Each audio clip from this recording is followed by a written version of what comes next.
Plans for a pirate museum in Hyannis fall through. Barnstable school officials are gearing up for the upcoming school year, and Cape Cod Community College faculty are helping students to save money on books. These stories and more on this episode of Barnstable Today. It's Monday, August 18th, 2014. I'm Sarah Mannel.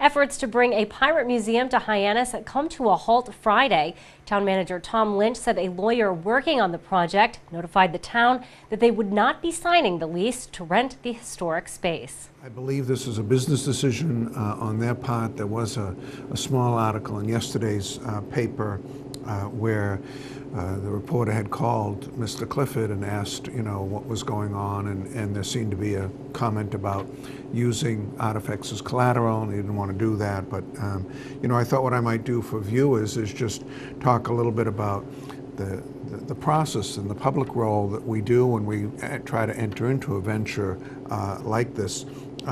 This began about a year and a half ago. We had a needs assessment of the Hyannis Armory done, where we had gotten some funding from the Mass Cultural Council, and they looked at this facility, did a very thorough report, which gave us a lot of background information about the condition of the property, what would need to be done to bring it up to have a museum or some other venture in there.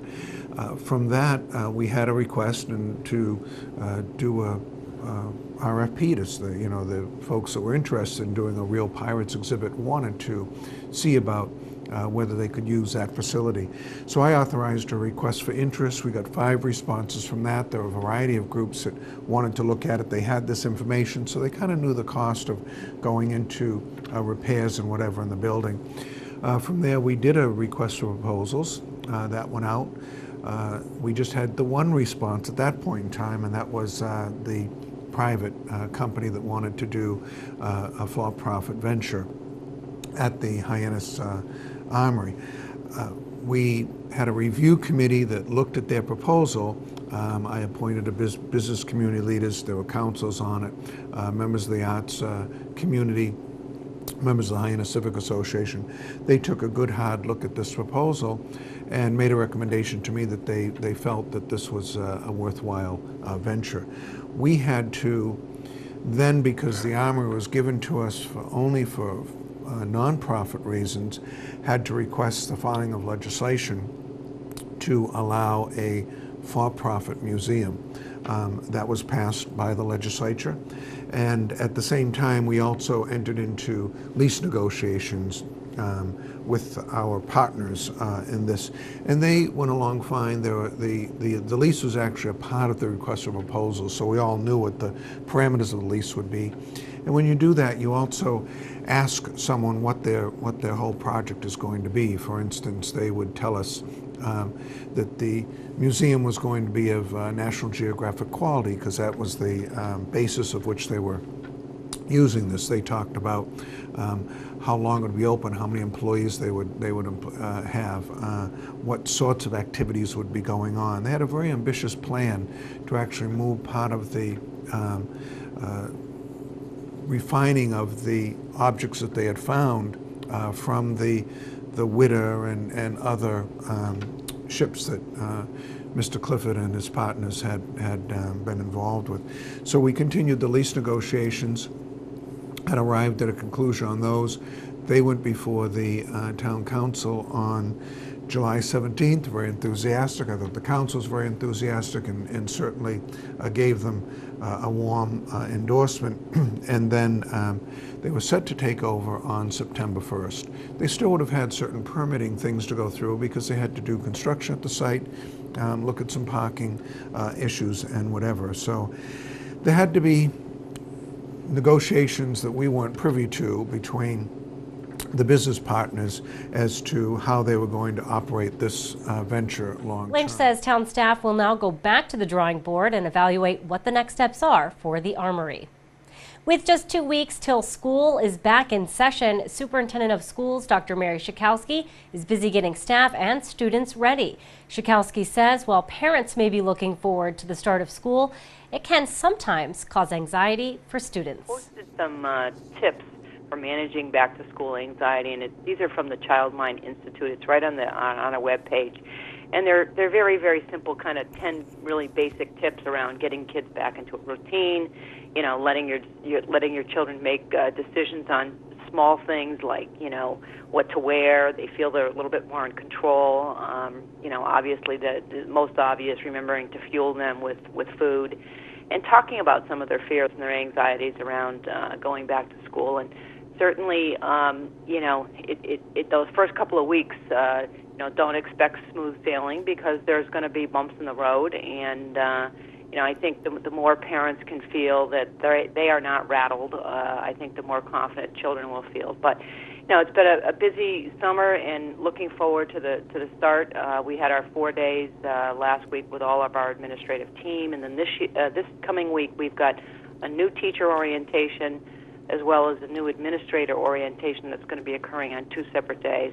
You know, we've had 12 new administrators, so welcoming them and getting them into a routine of the school district will be helpful. And then we also have our 8th grade orientation, which is a barbecue that we hold every year for parents and children that takes place at Barnstable High School, and that's going to be in the Astro Park. And it's really a great opportunity, and I think, you know, kids are looking forward to getting back. And talking with some of the kids in the neighborhood and so on, they are anxious, but they are looking forward to getting back into that routine. So looking forward to that barbecue. I hope it's going to be a beautiful night. We've had some great weather, so a busy couple of weeks, and then the teachers come back the following Wednesday. And the first day back to school for students is Tuesday, September 2nd.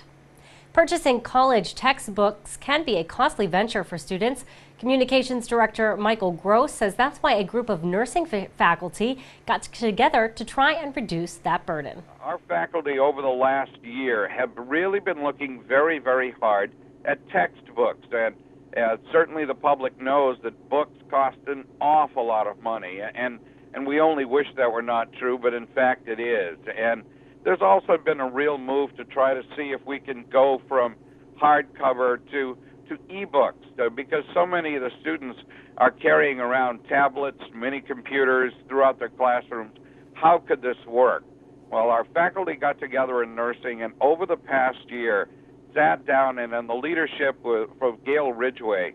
Gail is an astonishing nurse. She's a doctor of nursing practice. She is a very, very specialized operating room nurse, and in the middle of all of that had time to lead an effort in which our nursing faculty evaluated all of the textbooks that they use in so many different areas. And nursing is a little different. When the students come in, they buy a whole package of books right up front, and they carry those for over 2 years as they go through their studies. That's a lot of money. Frankly, in the past years, it's been $800 to $1,000 worth of books. That's a great deal. And we know in this day and age, as increasing costs come, that's a horrible burden on students, and yet we have really no choice. At least we didn't until now. The faculty took a look at everything they taught in their classroom. They sat down and said, which of the publishers really has the latest texts that we can use and to the advantage of our students. They brought in 2 publishers, Lippincott and Elsevier, 2 of the big publishers, and had them literally present their materials to the faculty. And what evolved really was really quite interesting. In doing so, they discovered one of those publishers, Lippincott, really has gone to the forefront of bringing digital books to the ability of the students. Gross says finding a way to incorporate e-books into the nursing curriculum will save students hundreds of dollars each year.